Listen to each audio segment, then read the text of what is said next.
বোৱাৰী চাহ একাপ আনা 8:30 বাজিল নহয় চাহ লাগে বহি বহি অৰ্ডাৰ দি থাকিব দিছো ৰ'ব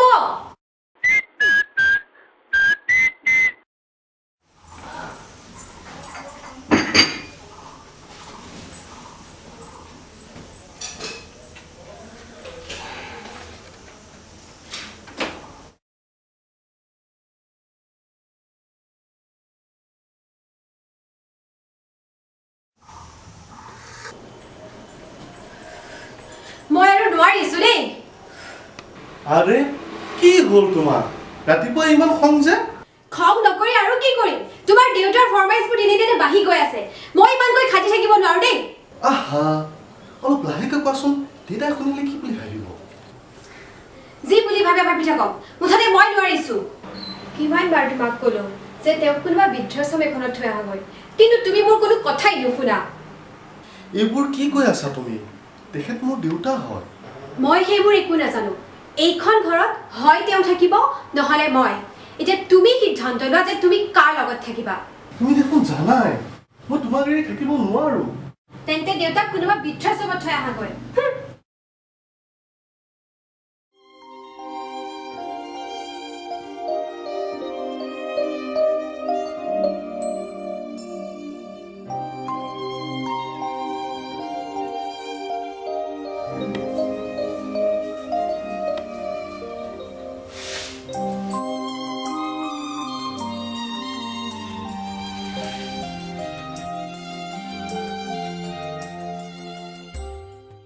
উপকূল দেউতা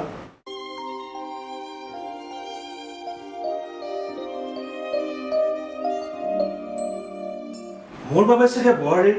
বৰ কষ্ট হৈছে বুজিছ নাই নাই দেউতা তেনে কোনো কথা নাই শুন টাউনত এখন ভাল বৃদ্ধাশ্ৰম আছে আৰু তাৰ লগতে এখন অনাথ আশ্ৰমো আছে মোৰ বয়সৰ মানুহৰ মাজত থাকি ভালেই লাগিব বুজিছ তাতে হলো মই ৰিটায়াৰ্ড টিচাৰ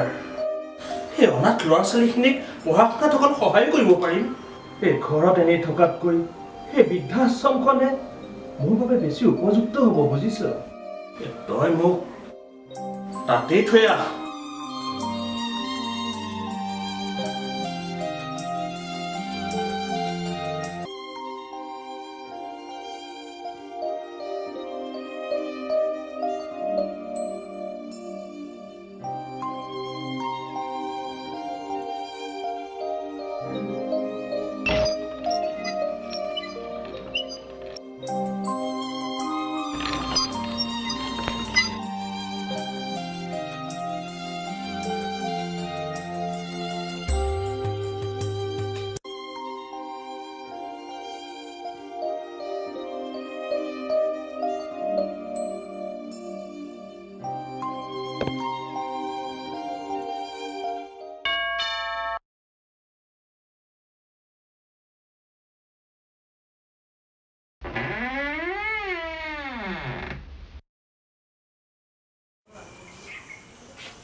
আপুনি বাৰু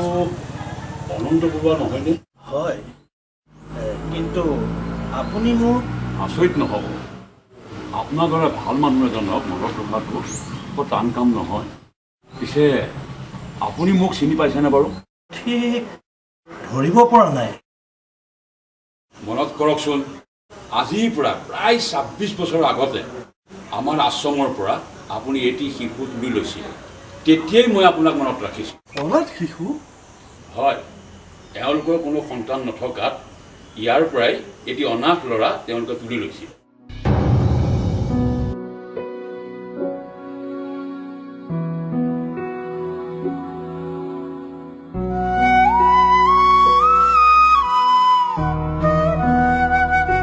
বৰুৱা আজি ইমান বছৰৰ মূৰত ইয়াৰে আহিল যে নাই মানে এওক এয়ালৈ আহিবলৈ আমি বাধ্য কৰালো মই ঠিক বুজিব পৰা নাই আপুনি কি ক'ব বিচাৰিছে ২৬ বছৰৰ আগতে এখেতে তুলি লোৱা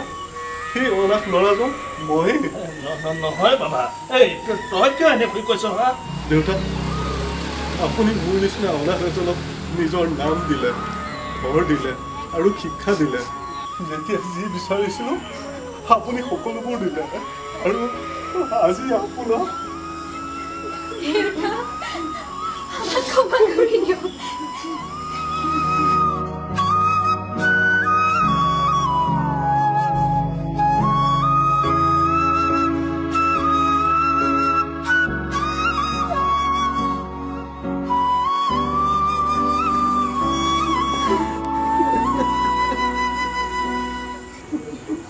ভগৱানে